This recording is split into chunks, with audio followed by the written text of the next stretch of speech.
When I was 4 or 5 years old, I had a dream about Jesus. He was dressed in white and came with light. And he said, "Don't be afraid of death. You are going to have an eternal life." Ben Isik Abla, bu benim hikayem.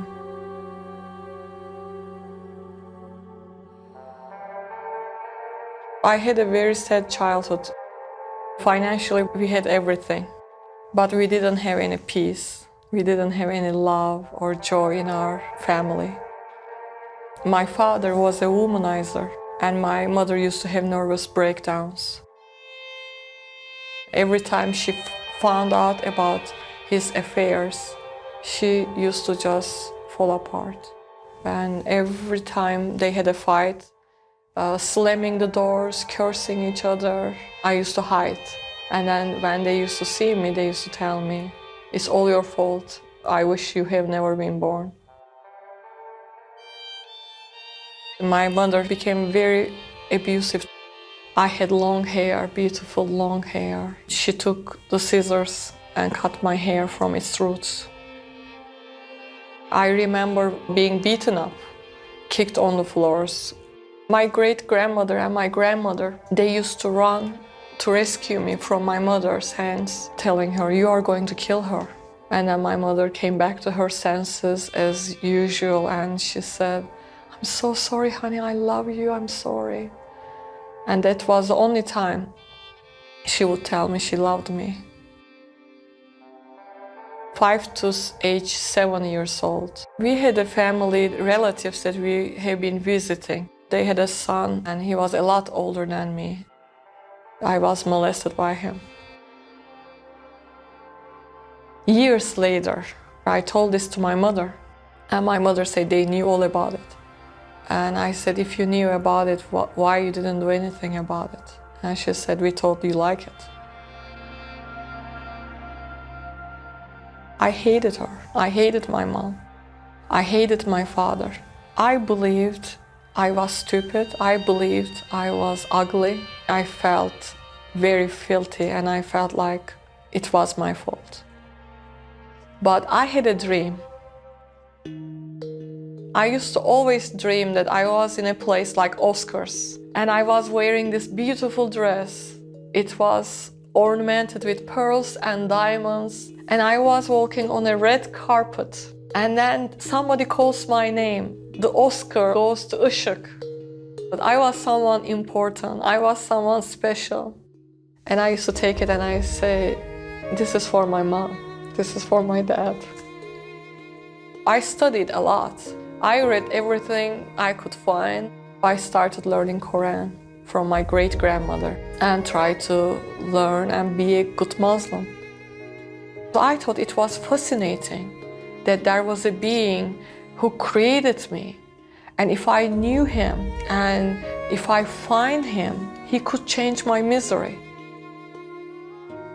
I knew that I needed a miracle, but I had no relationship with my God. And no matter how hard I tried, I fasted since I was 7 years old. I prayed 5 times a day. I never heard back from him. So I came to a conclusion, there was God, there was a creator, but he was mean and hateful and always angry. I met this guy at college. I was studying Islamic literature. He was a fanatical Muslim. And I thought we were a good match. I really believed he loved me. I wanted to escape from home. We got married. I remember the first night that I was away from home. I thank Allah for not being there anymore. But another type of abuse started. He started beating me up all the time, every other day. He used to kick me, spit on me, slap me in public, pull my hair. It was acceptable for me because it was in the Quran. He could discipline me. And I used to always find a fault in me. If I behave better, if I am cleaning better, if I am cooking better, I always found fault in me. But then I started finding a relief at workplace. People started telling me I was smart, and I started climbing career ladders in Turkey. The more I became powerful at workplace, the more he abused me to keep me oppressed. One night, he put a knife on my throat and he told me to jump from the 8th floor of a building. I knew that even in the Quran, he didn't have a right to kill me. I decided I'm going to leave. I wanted freedom. I dreamed freedom.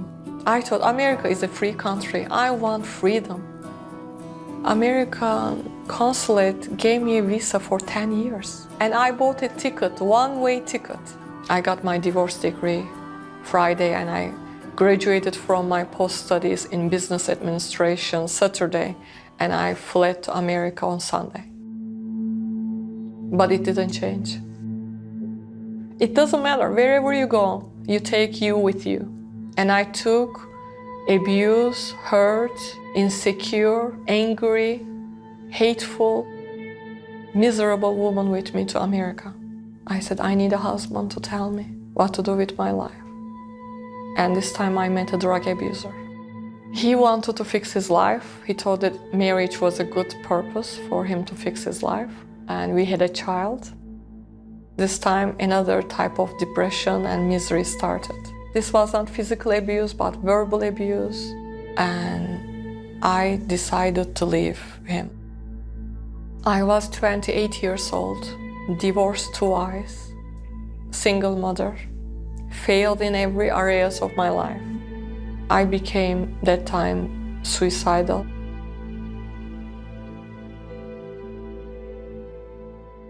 I was working at a Christian company and I had a Christian boss. He was really in love with Jesus. And it was hard to understand how someone could be in love so much with his God. I didn't want to be a Christian. We called Christians infidels. They worship 3 gods. They called Jesus the prophet, Son of God, blasphemy. I cannot accept this faith, but everything sounds so good. So now I am more miserable because I see people, they have peace in their lives and they talk to their God talks to them. And I said, life is not worth living. I am not good for this life.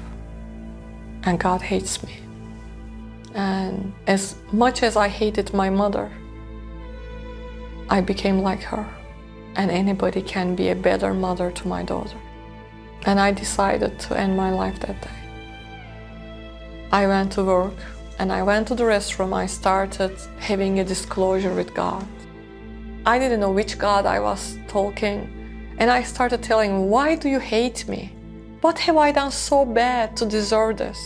Why have you forsaken me? Why have you abandoned me? I knocked on the counter and I said, here I am, I'm knocking at your door.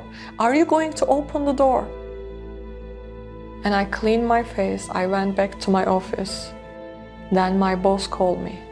He said, please close the door and have a seat. I knew something was very wrong.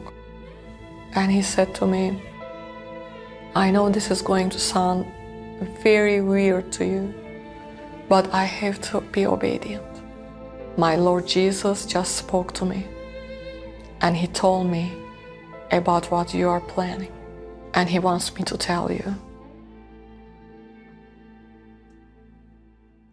You are not forsaken or abandoned. He loves you so much. When you were a little girl, you were molested. Jesus was by your side. When you were abused, Jesus was by your side. He loves you so much that he wants to be the center of your life.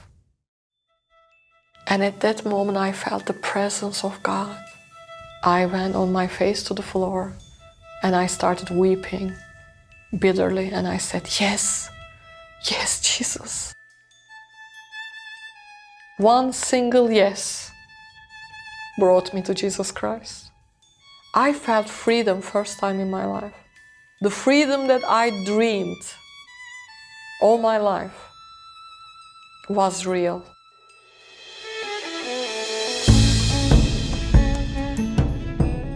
I wanted to run on the streets and kiss everybody. I was like a drunk man going to a bar and saying, "All the drinks are on me." And the grass looked greener and the sky looked blue. And my boss allowed me to go and pick up my daughter from daycare. She had a new mother. I picked her up as a new mother. First 2 years were very hard with my parents. My father didn't want to talk to me, and my mother was always mean. But they started seeing some difference in me because I was loving. But in my heart, I had a lot of unforgiveness towards my mother. My mother visited me. We were just quiet. We never had a normal conversation. I still hated her. I was a Christian and I was still hating my mother. Look at her, everything that she had done to me and how she beat me up and everything. And now she's like nothing has ever happened. And I knew the right thing and still couldn't do it. Then I started praying in my heart. I said, "Lord, you need to help me to forgive her." And at that moment, something miraculous happened. God showed me how He saw my mother, hurt, in pain. She never had her childhood. She never had a father. And God filled me with compassion. And then love came, and the forgiveness came. And God told me, "I want you to go and hug her." She tried to get out of my arms, and I said, "I'm not gonna let you go." She bursted into tears, started sobbing, and saying, "I'm sorry, I'm sorry." And I said, "I'm sorry too. I'm sorry for your pain." I always saw my pain, but I never saw my mother's pain. My father, he hated Armenians with all his heart. His family killed 15 Armenians, tied them together and burned them. And my father's family received a gold medal for that from the government. I was going to have a conference in an Armenian church. I said, "Dad, I don't want you to come to church." He's like, "Whatever, I am going to Armenian church with you then, because I'm not gonna let even them to hurt my daughter." Every time pastor is saying something, my father is like mocking. Then the pastor started giving his testimony. His wife and him woke up one morning and their children were dead. They were poisoned by gas. Everybody turned and looked at my father and they pointed my dad to me. And my father was weeping. We came home. He was quiet. My father is never quiet. Then suddenly he stood up. He went to my mother and he kneeled in front of my mother and he asked her forgiveness. Then he came and he kneeled in front of me and he asked my forgiveness. And he said, I never heard anything in his life so powerful as he heard in that Armenian church. And after 3 days, when I had my conference, I made an altar call and my father responded to the altar call. And right now, that man who hated Armenians passionately goes only to that Armenian church. There's not a single day I can tell you I dwell in my past. God turned me into a visionary and I live in the future. Sometimes I even miss the present. Today I am happily married to a Christian man and we have an amazing ministry to the Muslim world. My daughter, she is a missionary, she's a youth leader. I mean, it's a perfect example of everything I had done wrong in my life. How God turned into right. Only Jesus can do that. God always tells me, you are a new creation. You are crucified. It is all gone. Only I live in you. Only this moment. And the future I prepared for you is important. I can thank Him for who I am right now. and who I am going to be.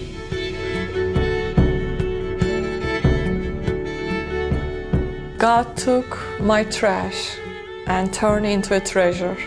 He took my mess and turned into a message. Ben Isik Abla, iyileştim, şifamı aldım ve özgürüm.